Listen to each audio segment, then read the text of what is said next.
सकल मराठा समाज लाखों की संख्या में मुंबई की तरफ बढ़ रहा है। ऐसे में एनसीपी नेता और विधायक रोहित पवार आज मुंबई पुलिस कमिश्नर विवेक फंसालकर से उन्होंने मुलाकात की। आखिर क्या कुछ उन्होंने कमिश्नर से बातचीत की, इस बारे में जानेंगे। सर, आप मुंबई पुलिस कमिश्नर ऑफिस आए, आपने मुलाकात की। मुलाकात करने का मुख्य कारण क्या था?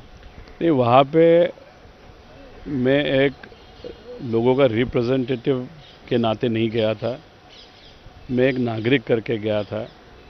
हम सबको मालूम है लाखों लोग अभी मुंबई की तरफ चलते हुए, खुद के न्याय के लिए चलते हुए आ रहे हैं। जरांगे पाटिल जी जो है उनके साथ अभी बच्चे हो, औरतें हैं, युवा है, बहुत बड़े संख्याओं में चल रहे हैं और आगे जाके वो बढ़ते ही जाएगा।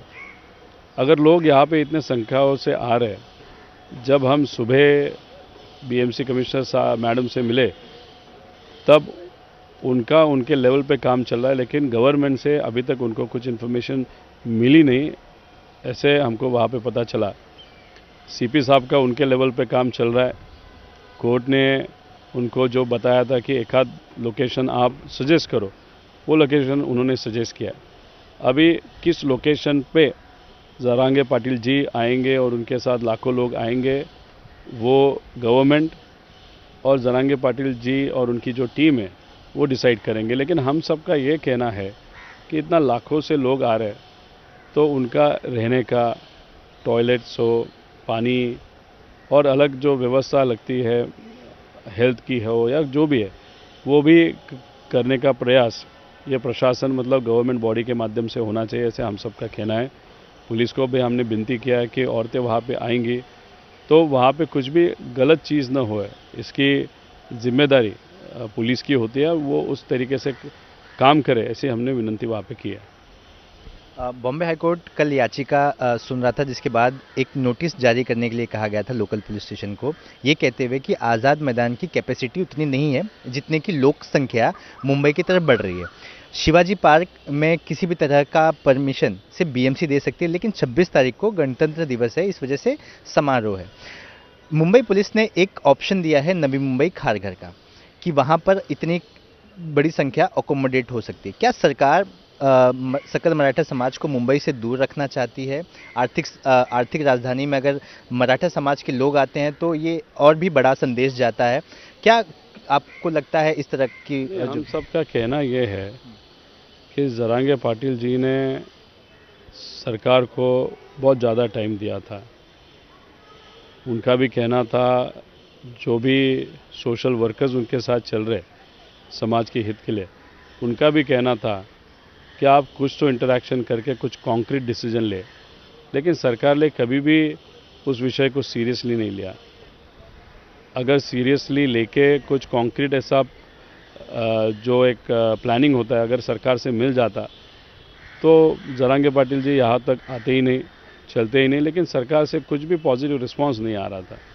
अभी सरकार उनका दिया हुआ शब्द अगर उसी के हिसाब से काम नहीं कर रहे तो जरांगे पाटिल जी ने जो शब्द दिया है उसके हिसाब से वो तो काम कर रहे हैं, वो चलती ही रहे। तो सरकार ने जल्दी से जल्दी थोड़ा फॉलोअप ले, चर्चा करे और आरक्षण के बारे में कुछ कॉन्क्रीट ऐसा निर्णय देना चाहिए, ऐसे हम सबका कहना है।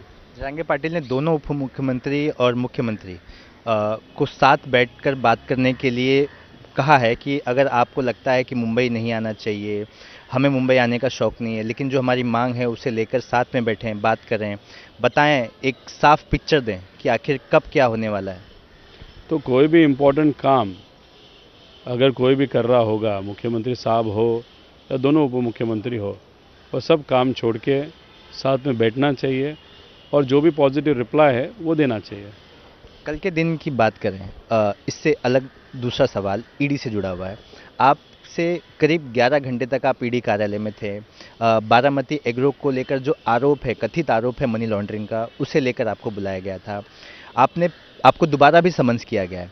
आपने प्रेस कॉन्फ्रेंस में कहा है कि जो गलती नहीं करता उसे परेशान नहीं करना चाहिए। तो वैसा हमारा कहना है, क्योंकि हम जो भी बिज़नेस हमने किया है बहुत ट्रांसपेरेंटली बिज़नेस किया है और आज तक इतने सारी एजेंसी हमारे कंपनी में आके गई, तो और क्या देखना है या देखने के लिए रह गए, ऐसा प्रश्न हम सबको पड़ता है। लेकिन जो भी अधिकारी ने प्रश्न पूछा उसको हमने सपोर्ट किया, डॉक्यूमेंट दिया, और उनको कुछ डॉक्यूमेंट चाहिए वो डॉक्यूमेंट हम लेके जाएंगे। लेकिन जो भी एलिगेशन मीडिया के माध्यम से या पेपर में या जो हमारे विरोधक है उनके माध्यम से जो भी आगे आ रहा है, वैसा कोई भी एलिगेशन हमारे ऊपर नहीं है। मतलब कन्नड़ एसएसके की बात आए या फिर ऑक्शन में उसे 50 करोड़ में खरीदा गया, एक दूसरी कंपनी जिसे बिडिंग में हिस्सा लेने लगाया गया उसे 5 करोड़ रुपए दिया गया, ये सारी कहानियों का क्या तथ्य है?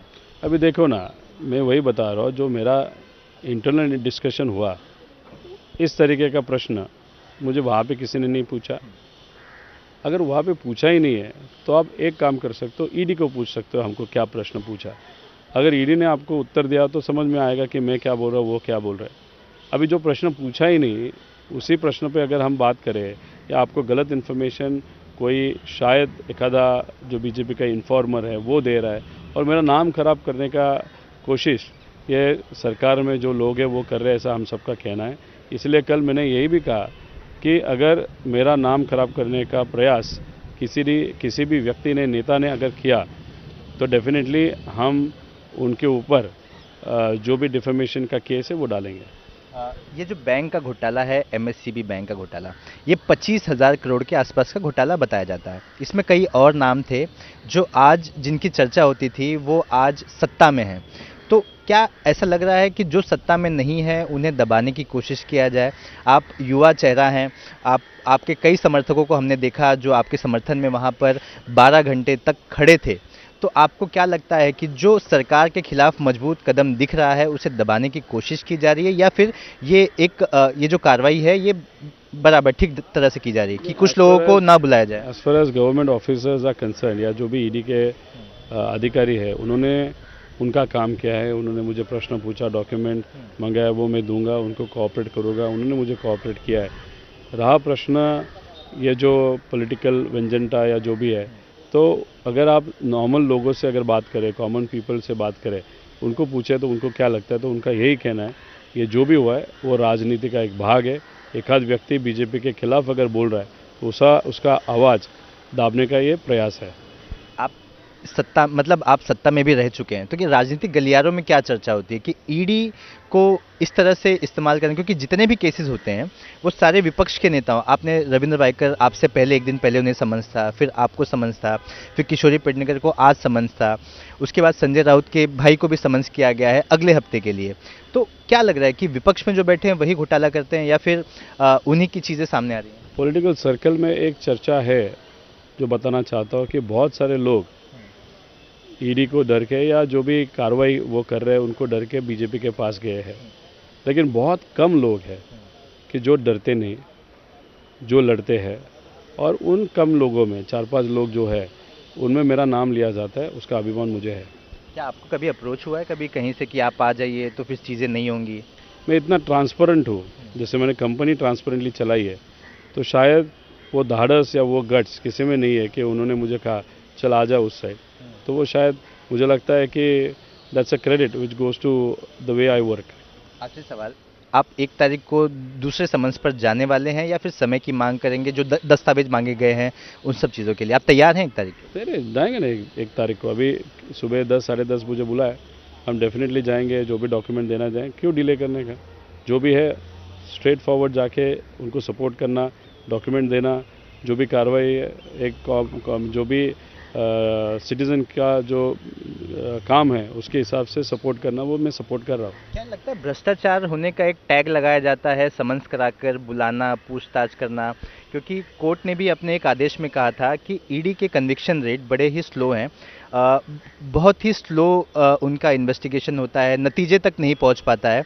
तो क्या आपको बुलाया, इसका मतलब एक स्टैंप लग जाना है कि आपने कुछ तो गलत किया होगा, इसलिए ईडी ने मालूम है किस पे विश्वास रखना और किस पे विश्वास नहीं रखना। और दूसरी बात, कभी कभार 2 चीज़ें होती है कि लोग डर भी जाते हैं, और दूसरे साइड में ऐसे कुछ लोग होते हैं जैसे हम हैं, पवार साहब है, कि जो सपोर्ट करते हैं, वहाँ पे जो अधिकारी है उनका रिस्पेक्ट करके जो भी डॉक्यूमेंट चाहिए वो देते हैं, लेकिन डरते नहीं। और जो लोग डरते नहीं तो शायद इंक्वायरी का जो इंक्वायरी करवाती है, जैसे बीजेपी शायद करवाती है ऐसा लोग कहना है, उनको नुकसान ज़्यादा होता है और फ़ायदा किसी और का होता है जिस पे इंक्वायरी हो। तो मेरे बारे में या जो भी लोग लड़ते हैं उनके बारे में ऐसा हो सकता है, ऐसे अभी लोगों में चर्चा है। शरद पवार जी से बहुत सारे लोग कुछ ना कुछ सीखते हैं, मतलब उन्होंने बहुतों को मार्गदर्शन किया है, बहुत सीनियर हैं वो इस फील्ड में। कभी उनसे चर्चा होती है कि उन्होंने कभी हिम्मत दिलाई कि ये सब चीज़ तो एक पास्ट एंड मतलब आते जाते रहता है। उनका उनका क्या कहना है अभी इस उनका पहले से यही कहना है कि महाराष्ट्र के हित में हमको लड़ना पड़ेगा, और लड़ते वक्त आपको डराया जाएगा, लेकिन डरने का नहीं, सिर्फ लड़ने का, और सिर्फ लड़ने के लिए लड़ने का नहीं, तो जीतने के लिए लड़ने का, और हम जीतने के लिए लड़ रहे हैं। कल आशीर्वाद लेने गए थे, कुछ तो उन्होंने कहा होगा। ये जो बड़े लोग होते हैं या उनको हम बाप मानुस बोलते हैं, मार्गदर्शक होते हैं, उनको कहने के लिए पड़ता है ऐसा नहीं है। सिर्फ उनका हाथ भी अगर सिर पे लग गया तो बहुत कुछ हमको मिलता है, बहुत कुछ अच्छा मार्गदर्शन मिलता है। इसलिए हर जगह बोलना ही चाहिए, ऐसे नहीं होता। जो लोग असली तरीके से एक आध व्यक्ति को पहचानते हैं, उसका सिर्फ स्पर्श भी अगर हो। पुस्तक भी दी थी आपको। उन्होंने दिया था चौहान साहब का पुस्तक, हाँ। वो मेरे साथ था। सुप्रिया ताई ने संविधान दिया, वो मेरे साथ था। मेरे पास जो इस कंट्री में सब थोर व्यक्ति होके गए, जिसकी प्रेरणा हम सब लेते हैं, उनका भी फोटो मेरे साथ था। धन्यवाद। तो आपने रोहित पवार को सुना, जिन्होंने ये कहा कि वो मुंबई पुलिस कमिश्नर से इस वजह से मिलने आए थे ताकि वो ये अश्योर करा सके कि अगर इतनी संख्या में सकल मराठा समाज के लोग मुंबई आ रहे हैं तो उनकी कोई ठीक व्यवस्था होनी चाहिए, ताकि उन्हें किसी भी तरह की दिक्कत ना आए। साथ ही ईडी से जुड़े सवालों के जवाब देते हुए उन्होंने कहा कि अगर मैं गलत नहीं हूं तो मुझे परेशान ना किया जाए, अगर किया जा रहा है तो वो उसका लीगली जवाब भी देंगे। कैमरा पर्सन देवेंद्र दयालकर के साथ सूरज ओझा, इंडिया टीवी, मुंबई।